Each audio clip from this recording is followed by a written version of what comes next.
Velocity. Objectives: to understand the concept of velocity, to study the different types of velocity. One of the mysterious facts ever known to man is that everything in the universe is in motion. We know that motion of a body is always explained with respect to some other body. For example, Earth is in motion with respect to the Sun. When a body is either in linear motion, in circular motion, or any random motion, it travels a certain distance in a certain interval of time. The rate at which the distance is covered by the body is called speed. Suppose a body in motion travels some distance d meters in time t seconds. Then the speed of its motion can be given using these two quantities as speed is equal to distance d upon time t. Otherwise, speed can be defined as distance covered per unit time. Suppose a ball is rolled from point A to point B in a specific amount of time, say t seconds. Hence, we can say that the direction of the ball is towards point B. Here, we have to consider three distinct quantities. Total distance traveled by the ball, that is, AB. Total time taken by the ball to cover the distance, that is, t seconds. And finally, the direction in which the ball travels towards B. The above three quantities can be summarized into one single quantity, velocity. Hence, velocity v is the distance traveled in unit time in a specific direction. Mathematically, velocity is equal to the distance traveled in a specific direction upon time. However, we have already studied that distance traveled in a specific direction is also known as displacement. Hence, velocity is equal to displacement upon time.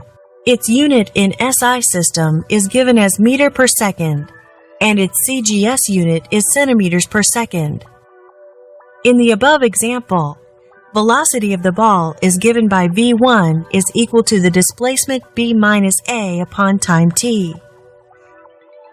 Now if we consider that the same ball moves from point B to point A in the same amount of time, that is t seconds, then velocity v2 is equal to a minus b upon t. So here we can say that in spite of the ball covering the same distance in the same amount of time, in both the cases their velocities are different. This is because of the difference in the direction of the ball in both cases. Hence, unlike speed, velocity not only considers the distance covered by the body, but also direction of the motion of the body. Hence, speed is a scalar quantity, while velocity is a vector quantity.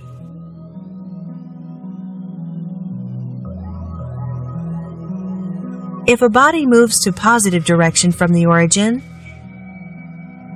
then its displacement is said to be positive. Hence, velocity is also taken as positive. Similarly, if a body moves to negative direction from the origin, its displacement is negative.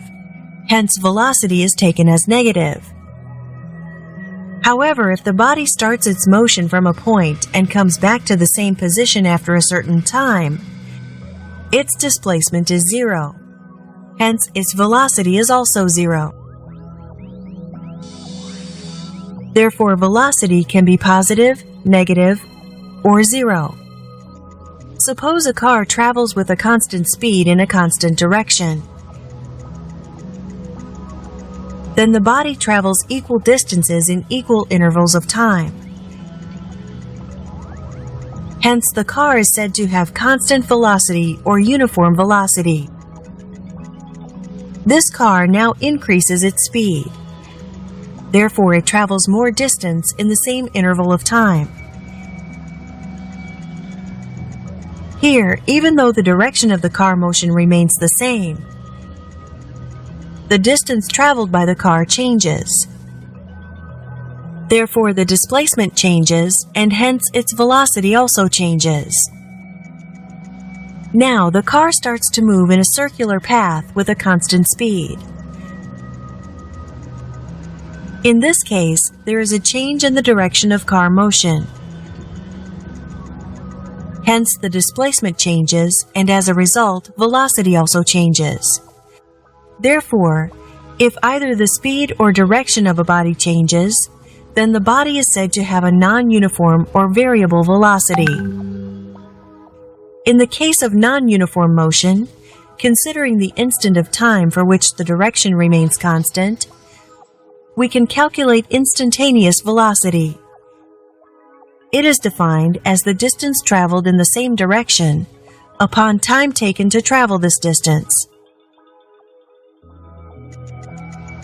Moreover, we can also find the overall velocity of a body by dividing entire distance covered by the body and total time taken for covering the entire distance.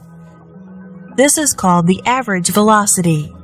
Thus, average velocity is equal to total distance covered upon total time taken. Thus, velocity can be differentiated into many types, such as uniform velocity, non-uniform or variable velocity, instantaneous velocity, and average velocity.